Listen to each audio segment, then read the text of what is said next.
Welcome back to another episode of the Downsizing Roadmap podcast with your hosts, Jody Roscoe and Heather Fisher. We're talking about all things downsizing, from our own experiences with clients to guest experts. Let's make downsizing easier, one conversation at a time. Welcome to our 5th episode of Downsizing Roadmap. I am Jody Roscoe. I'm Heather Fisher. And today we are going to talk about the mindset of downsizing. Probably the most important topic and the hardest. Yeah, we do. We just have a lot of stories about that and people really just kind of struggling with a negative mindset around it. And a lot of that comes from overwhelm. And so overwhelm turns into, or overwhelm comes from fear. All of that overwhelm comes from a little bit of some negative connotation things that we, hear from people. Yeah, I think we made a little list of some words that we think of, that we find people tell us their feelings. I don't know, should we go through let's talk about the list. We'll read the words and then revisit, but people talk about downsizing and their emotion around it is loss, fear of the unknown, not ready to become a senior and face that's the stage they're at, anxiety, sadness, tiredness, that's Exhaustion. a big one. Yeah. Yes, that's the more proper word. Stress, grief, that's a hard one. Yeah. A lot of times there's grief involved, and depression, which we don't want people to get to that point. No. I think, again, the purpose of our website, our podcast, we hope is that you all just start getting ready early and not from a place of crisis. And I think a lot of times when we're dealing with people who are feeling that depression and anxiety and all of that, grief is a big reason for that. It's because they waited and, now they might be alone. And so they feel isolated and they feel overwhelmed and they feel sad. And so there's a lot of that. So we're hoping that you don't get to a place where you're coming from a place of crisis, because it's really hard to make good decisions from that place. It absolutely is. And grief is a hard emotion and overwhelm is a hard emotion. So if you can do the two at different times, it's slightly easier. If you can, in those times of grief that we all go through, if you're already prepared on the decision front for things, then you can just go through the grief. Right. And, be prepared and be living that great life that it works for the phase that you're in. Yeah. And not have that layered on because you planned ahead. Yeah. I feel like I had that. I ended up having to go through my mom's house. That was also my grandma's house. And there was just so much stuff. And I had the grief. And so I was in that place.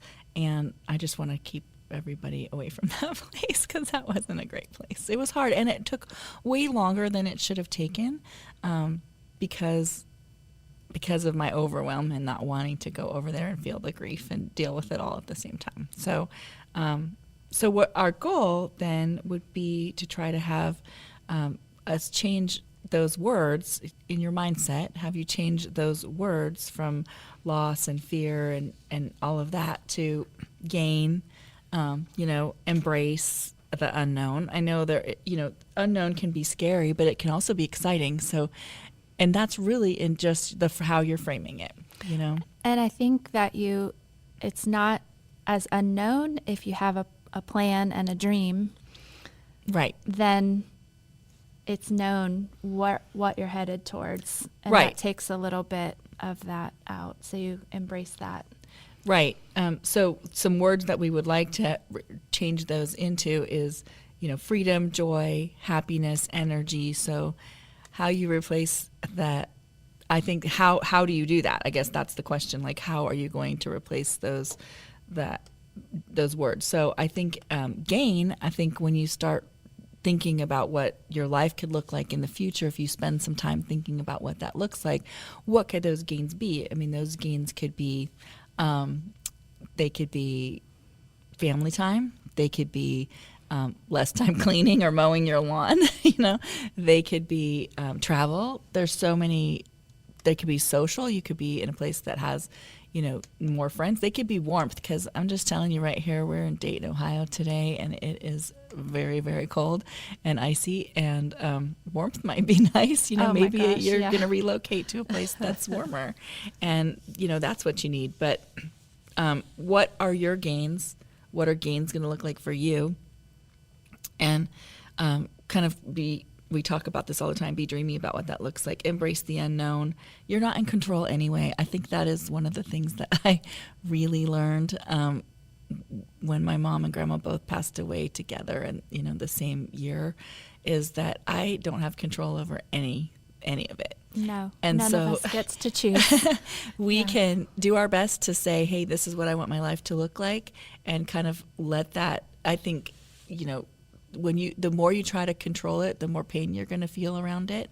And so I think that's what's happening when people are feeling negative about it. They're trying to control things that they can't control too.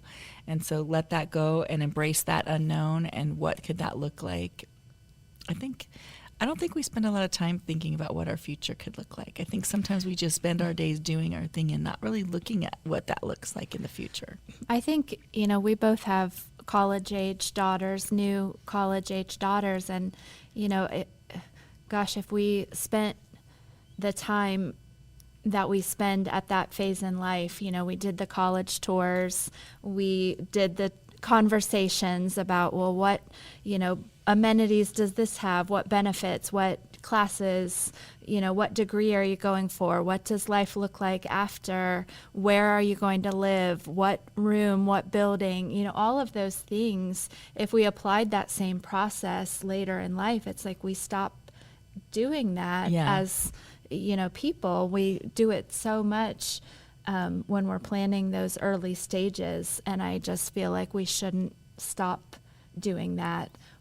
All of those same steps that we've both just gone through, just translated. Go tour communities, tour homes, go look at what, you need most and what each place has to offer, the pros and cons, and make those decisions and the plan, and look at that financial picture. Right. There's a lot of pieces to it. And you're going to feel, I think part of depression and overwhelm is not just not knowing what's happening next. And so if we're not going to plan it, but we're not going to know, we're going to just be stuck in that spiral of, feeling overwhelmed and depressed about it. And I have heard people, seniors, say to me, well, I just don't have that long left. And so it's hard for me to plan, when we're talking about our girls who have their whole lives ahead of them. We think we don't actually know. We hope so, but we don't ever, and none of us know what's going to happen. And people, will say, well, it's hard to get excited about that because I just don't have that much time left. And I feel like I hear you, but I also think every day is a gift for all of us, no matter how old we are, and we need to live it, and we need to live it to its best, and if you can improve the quality and the stress level of however many days any of us have, right, that's always a good thing. So I don't think we should stop dreaming and planning, and remember anything is possible. Any kind of change is possible for the positive. We were at a downsizing class that we were giving today, and we were partnering with another resource that does senior living, but she had a slide, and it said the oldest living person right now is 119. So you might not think you're going to live, that much longer, but you just never know. You really don't know. I thought, thank goodness, I'm not really middle-aged yet. That was my thought. Like, wow. And also, I'm like, do I want to live to 119? But it really depends on what your life looks like. And so make your life look like something, that you want to live. I guess that's what I want, make it look like that. My Nana, she played golf, every day all the way up, really pretty close to up to when she passed away. She was still doing all the things, and she was such a great I didn't have the opportunity to meet her, but from all of your stories, I think the word embrace, like, fully describes her. She embraced her life and She did all the things, the golf and the happy hour and Yeah. the friends and the community and Yeah. all of that. And so that had to have contributed to her being so vibrant for so long. Yeah, I have a fantastic example of that, and now I know maybe not everybody does, and we've met some amazing people. Linda was amazing. Her spirit was amazing, and she kept that, fun, loving spirit all the way until the end, and I just loved her. And she knew she didn't have a lot of time left even when we were talking to her, and she was still out there doing all the things and joining the committees and, taking charge of her life instead of letting life happen to her. She was full force. Yeah, she was amazing. Taking charge of every day. I loved that about her. So it's possible. It's just a mindset. And so that's, I think, what we're trying to get at today is, what is your mindset? And whatever it is, if it's not what you want it to be, you can change it because you're in control of that, which is, good news. Yeah.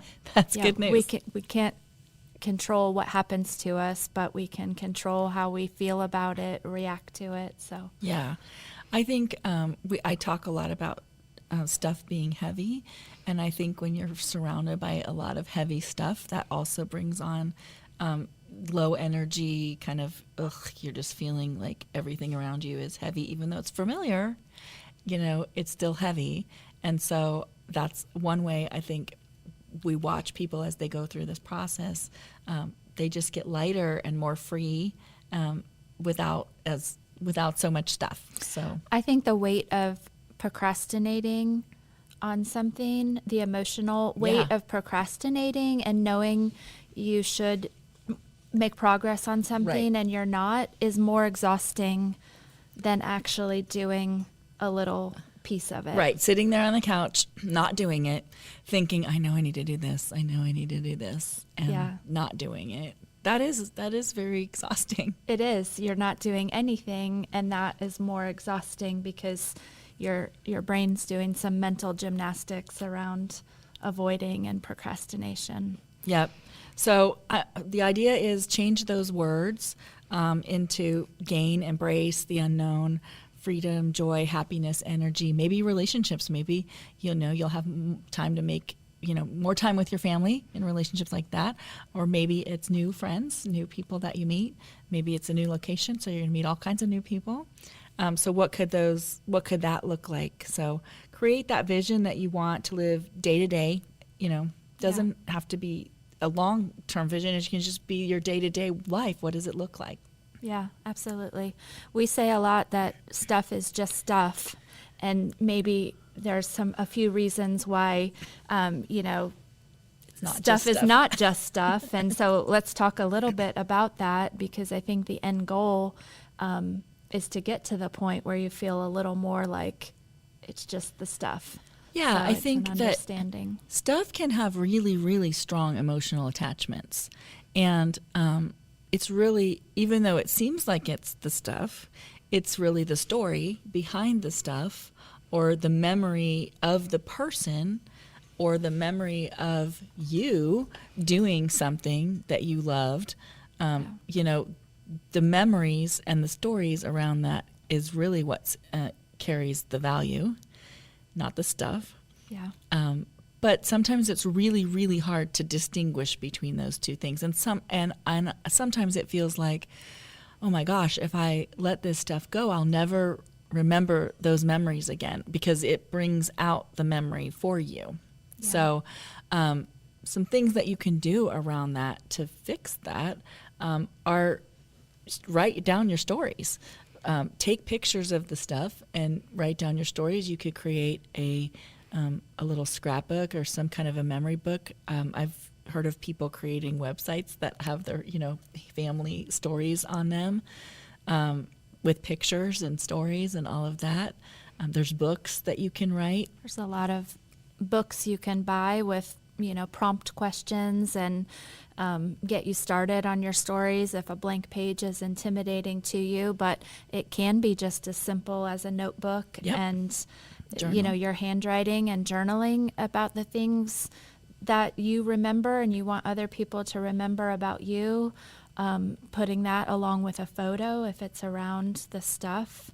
A few key pictures with a story goes so much further than a box of, photos that no one's sure what they were from, where they were, who the people are.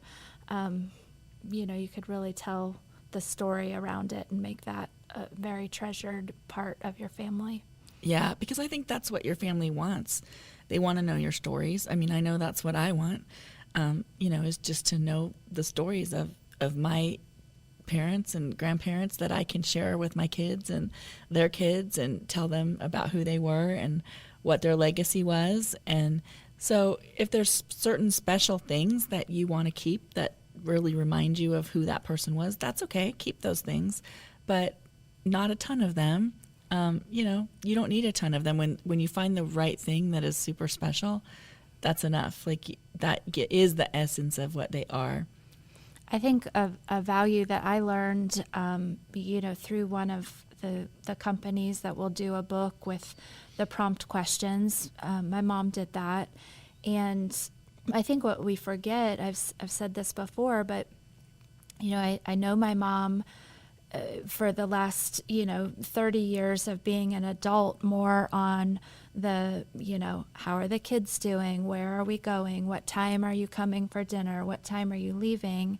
And we rarely get to know our parents for the people that they are outside of those family events and how they revolve around yourself and your kids, their grandkids, and all the logistics of things. And so those journal answers that she wrote in the book gave me such a perspective on, her as a person before I was born and, her family dynamics from her view, or, stories of her and my dad that were from her perspective, not my little kid perspective, looking at them that way, or, her view of vacations that we took as a family. And it's things you don't think to ask your family members and really get to know them as the person that made them into the person they are now. We get into a lot of family situations where we're close, but it's in the getting together and the food and the logistics and the games that we play or whatever.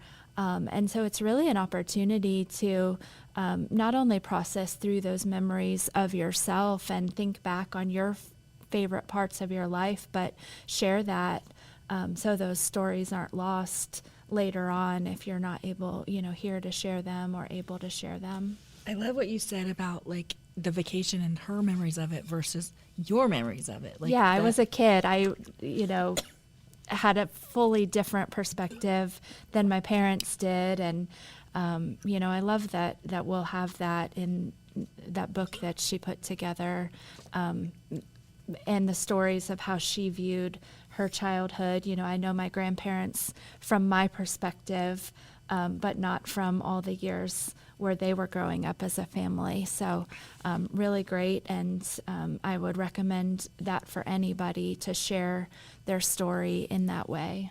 That's awesome. Yeah. Excuse me. So emotional attachment's one thing. Fear of regret, like worrying about needing an item after it's gone. Yeah. I mean, we all spend money on things. We need them in the moment or we don't need them in the moment. But we all have so many things that we have spent our money on that we just don't need. They might still have life in them.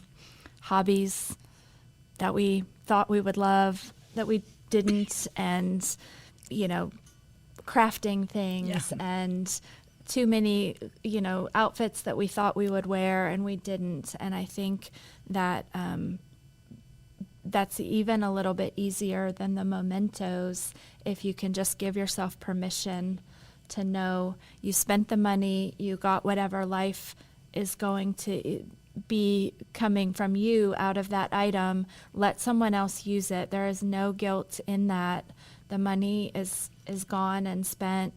If it's something you can get money back on, certainly do that. But, we learned a lot from the Matt Paxton book. It's almost better to think about where can you donate or give something before you're thinking about selling it. Right.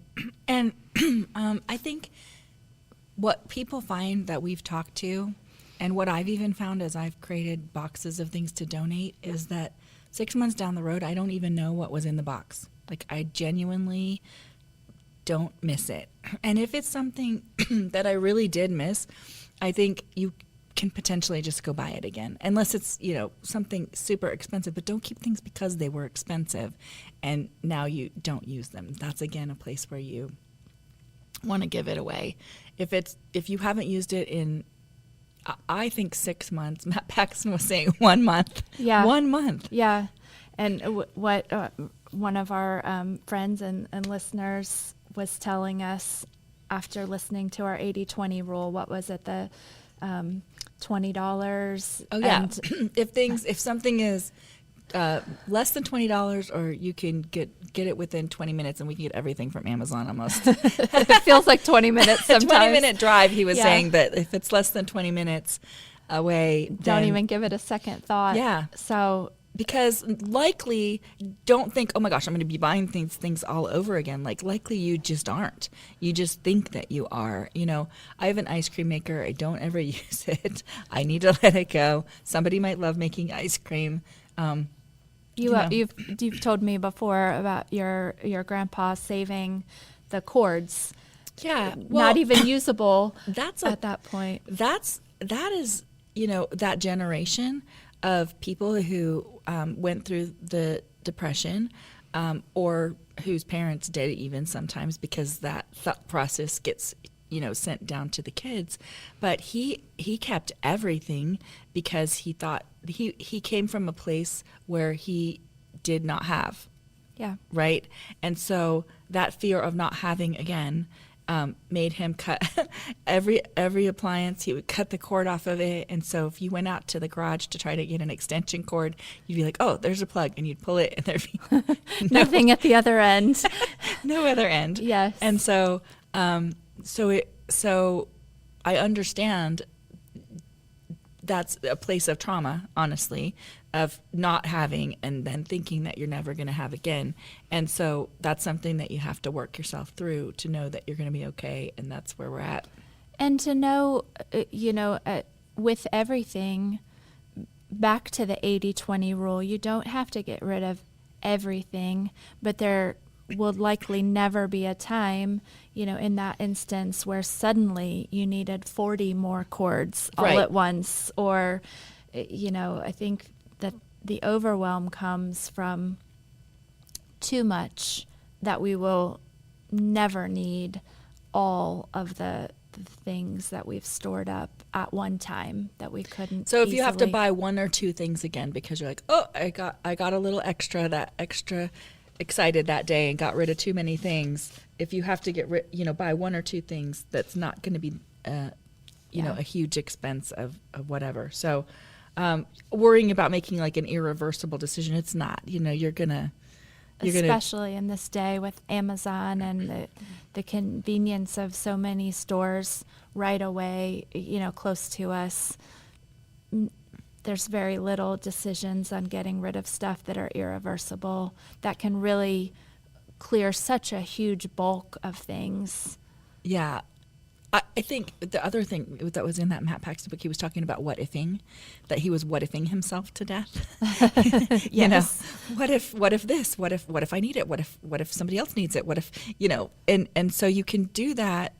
And that's just a form of procrastination, honestly, of just not making that decision and worrying about what's going to happen. So, so getting through that, you can, you just have to trust the process and let it go. And decide the answer to that what if question is, well, what if I need that? Then I will buy another one. Yeah, right. Yeah. So another one is, feeling overwhelmed. Just we get that all the time, feeling overwhelmed.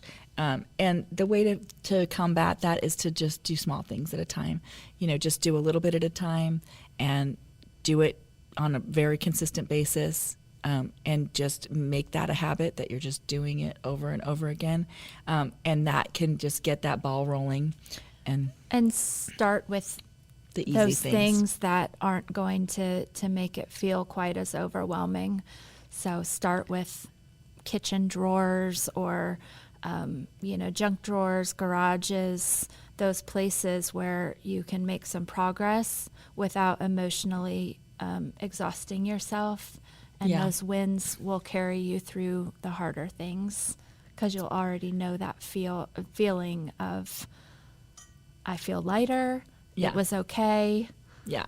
Yeah. Like every time I clean my junk drawer and then I pull it open, I'm like, oh, I'm so much better, And so any area you can get that, celebrate that win, even if it's a little one, go, yeah, it looks great. Get yourself excited. And then you want another one and then you want another one. And it feels good to have those wins and celebrate them. So sense of loss. Sometimes people feel, downsizing can go with major life transitions. You're retiring, your kids have left. It's empty nesting time. We know that one. Yeah. It's maybe somebody, you've lost a loved one. And so that sense of loss, kind of surrounds it. And so maybe instead of saying, I'm losing this,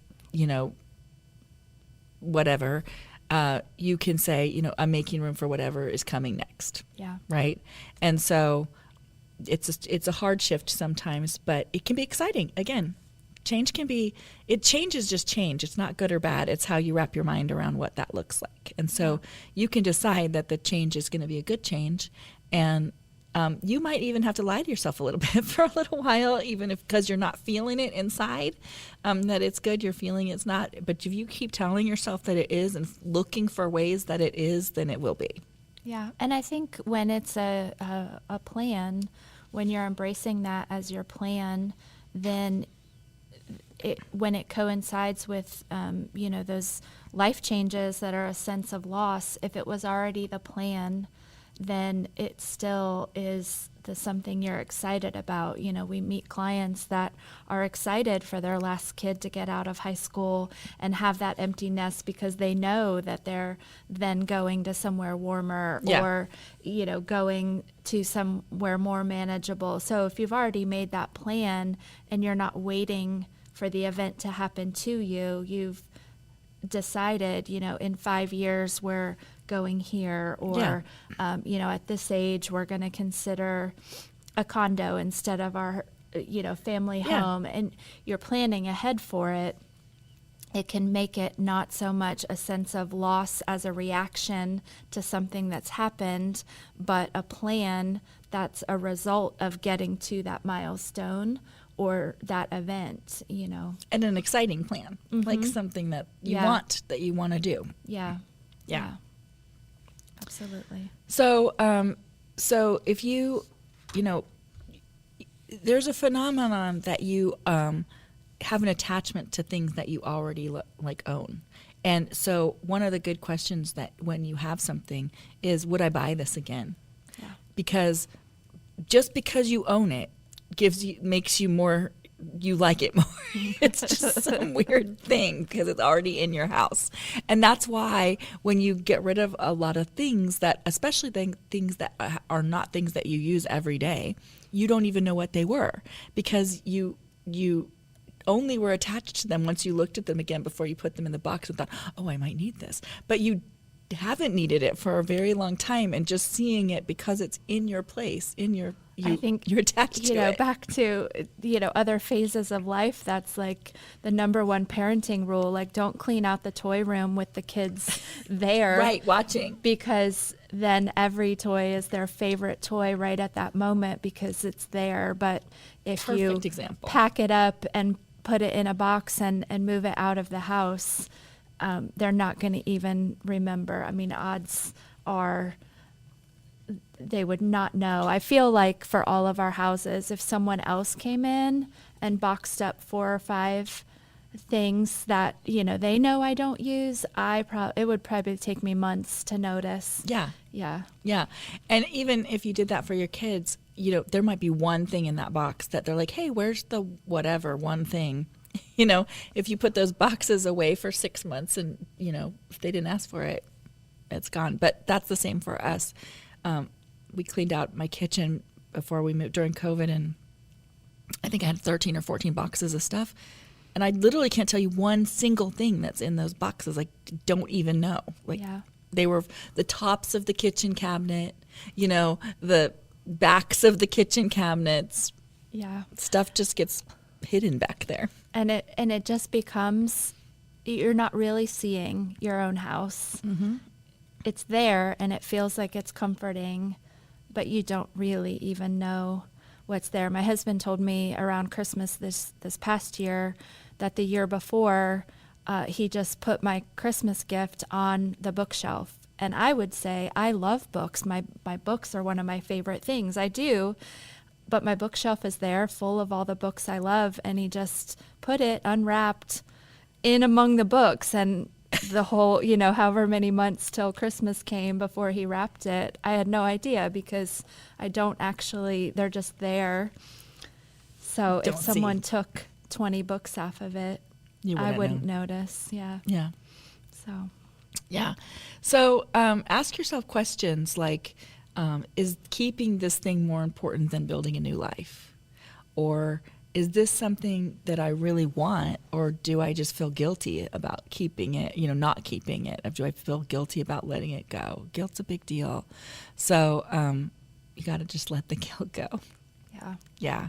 I think that's hardest when you're dealing with the loss of someone else, not from your household, a parent or a family member, and you're tasked with their whole house of belongings. And I think there's such a guilt that people we've seen they take so much to their own houses. Yeah. Because that guilt of giving away, but they're not honoring the legacy that they want to remember about the person. They're just feeling guilty. Yeah. And so twofold. Number one, if that's what you're dealing with, then don't feel guilty. Find ways to honor that legacy and honor those things that will remind you of the person daily. And if you're, trying to do this for yourself and doing it ahead of time, don't leave that burden of not defining what those important things are.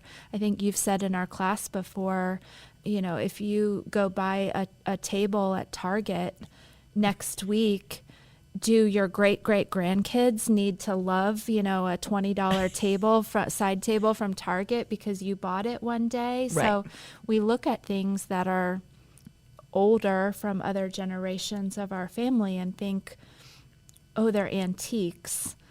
But it's only because those things are older, not because they have a story that you love or you love the item or they're the essence of that person. Like that table from Target I just bought because I needed a table that day. Like it's not who I am, right? And so you really just want to be keeping the things that really remind you of them and something that like they played an instrument or or whatever that is, like they cooked or whatever it is that person did, that's what you want to keep that essence of. They collected vinyl records or so you Yes. keep the best 5 of them. I don't know. Yes. Whatever that is that really reminds you of core memories of them, which isn't going to be the table from Target, Yeah.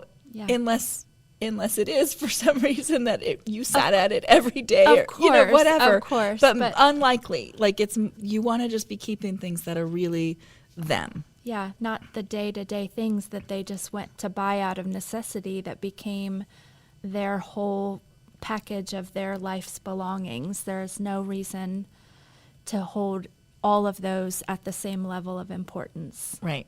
And I find that with antiques especially, people, number one, think they have a ton of value, which unfortunately right now they don't. Not saying that market won't ever change, but right now they don't. And they used to, so they think that they still have a ton of value. But they don't love it, and they don't like the style of it, and it doesn't fit their house, but they feel guilty, so then they want to keep it. So then they put it in their house, and every time they walk by it, they go, yeah, I got to keep that. But it's not. But are those the Hobby Lobby items of today? Maybe. You know, that those... Right. They weren't even, they're just our old. Grandparents are, and great-great-grandparents are somewhere laughing that Right. we are... Why are they keeping that dresser? Yeah, just the things that were just... Right. The day-to-day. And if you use it and you love it, fantastic. Keep it. Yeah. That's the thing. It has to be used and loved, and you know, not because you feel guilty. Not because you feel guilty. Yeah. So, and you have to remember, you know, you're not losing the memories of the time that you spent with those people. It's just the stuff. It's just the physical stuff. If you need to take a picture of it and write the story, you know, do that, but you're not losing the memories by letting go of the thing. The memories are inside of you. Right. The thing is outside of you. The memories are inside of you. So that is important. So I think that is an exercise. I think we heard it along the way somewhere, but I mean, you can even pick up an item that's, you know, you're struggling with, what story would I tell about this? Right. And if there's not a story, it can go. It can probably go. Yeah, because like I don't have any story about any of the spatulas in my in my No. kitchen or the pots and pans. No stories in my garage, things like that. So yeah, you know, don't get stuck. Really think about it. So the idea is, you know, turn it into a positive experience. So I think that we just need to focus on the benefits of what it's going to look like. Less clutter. It just always feels better. There's not a single person that we have gone through this journey with and has said, you know, I wish I had all my clutter back all around me. Even if they're not downsizing, even if we just have gone to their house and said, this is what you need to declutter for pictures because we're going to sell your house. And then we come back for the pictures and I'm like, why don't I live like this all the time? Oh my gosh, we hear that so much. So much. Yeah. So even if, you know, all you're doing is, you know, you're staying in place, but just let that stuff go so that you can breathe. And I promise it'll feel amazing. So focus on those benefits either of moving to a new situation or just having enjoying a freer the space. Yeah. Practice gratitude. You know, be thankful for the memories that you have, for the people that have been in your life, for those items that you keep and remind you of the people, and those items that you will let go and have somebody else have a great experience with those items now. Yeah. So it's really hard to be sad when you're being grateful.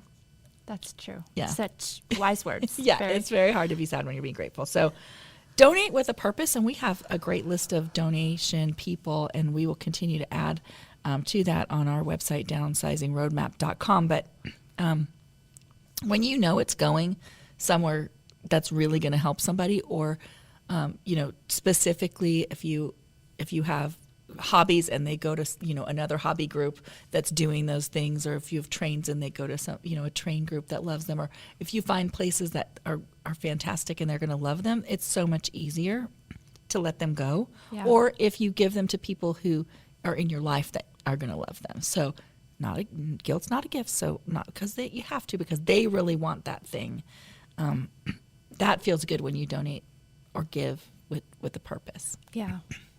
I was just, my dad is in, my mom is at home, and we've moved my dad to a facility where he is currently, and I was there visiting him with my mom, and we walked through, and she pulled me into their little recreation room. She said, I have to show you something, and she had donated some of their antique plates with, my dad loves to watch the birds outside the window or feed the birds, so she had put a display, you know, they already had the display case, and she had filled it with some of the things from their house, you know, with the birds on them and things, and you know, so that is such a rewarding thing. She can walk by on the way to visit and see their things, and other people can enjoy them. Yeah. And anything like that. There's so many places that people will be so happy to enjoy the things that you don't need anymore or have too much of. So you can abundantly give, and the reward you get back is, more than you would imagine. Yeah, I there on our Facebook page, I think most towns have a free thing. It's buy nothing or giving with gratitude or whatever, buy nothing groups. And I had a bunch of art supplies that my son had never used. They were new, and I put them out there. And the lady that took them was so sweet, and she sent me a picture of her daughter laying on, like, not even an hour after she came to pick it up, laying on the ground, using all, and she's like, she just loves art, and it's awesome. Like, it's been sitting in my house, and now this sweet little girl is there, using it and happy, and it just feels great, and it feels so much better than having it sit in my house. And that interaction with her and that feeling that it gave you, if you would have sold it for $10 at a garage sale or something. Yeah, and the garage sale, I'd have it $10, and they'd be like, would you like a quarter for that? So, So I love it. Does it fills your heart? It makes you feel good when you find ways to give it to people who actually want it and will use it. And things deserve to be used. They should not be sitting, in our houses not being used. So, and then the fourth thing I think would be celebrate your progress. We talked about that too, but really genuinely celebrate your progress. Little wins, big wins, whatever that is, you're moving towards a freer, happier life. And acknowledge that. Yeah, absolutely. The little boost we all get every day from small wins lead up to the big, those all add up to the big wins. Mm-hmm. But don't wait for a done to celebrate something that happened each day, progress you made each day. Every time you dedicate 10 minutes. Yeah. Celebrate that. Don't say, well, I'm not done. Right. Just take those words out and just turn it to, I made progress. Right. Because you did. And it's hard. And acknowledge that. Absolutely. It's hard, and good for you. Yeah, absolutely. So, the quote I found for today was, it's James Clear, who I love. He wrote Atomic Habits, and I love his thought process, but he said, possessions are not the key to happiness. Freedom is. So freedom is the key to happiness, and freedom is found underneath all your stuff. It really is. It's a mental freedom when you've handled it. Yep. I love that quote. Yep. So, we are, we've got some great episodes coming up. We've got a couple guests coming soon, so stay tuned. We'll let them come on here soon, but our next few episodes, we've got a few guests sprinkled in. So we're excited that you're here, and we hope that you keep listening, and we will talk to you next time. Yep. All right. Keep that mindset good. Thanks for joining us on the Downsizing Roadmap podcast. If you found this episode helpful, be sure to subscribe, leave us a review, and share it with someone who might need a little downsizing inspiration. Have questions or ideas for future episodes? Reach out to us on our website, www.downsizingroadmap.com. Until next time, let's keep simplifying and moving forward.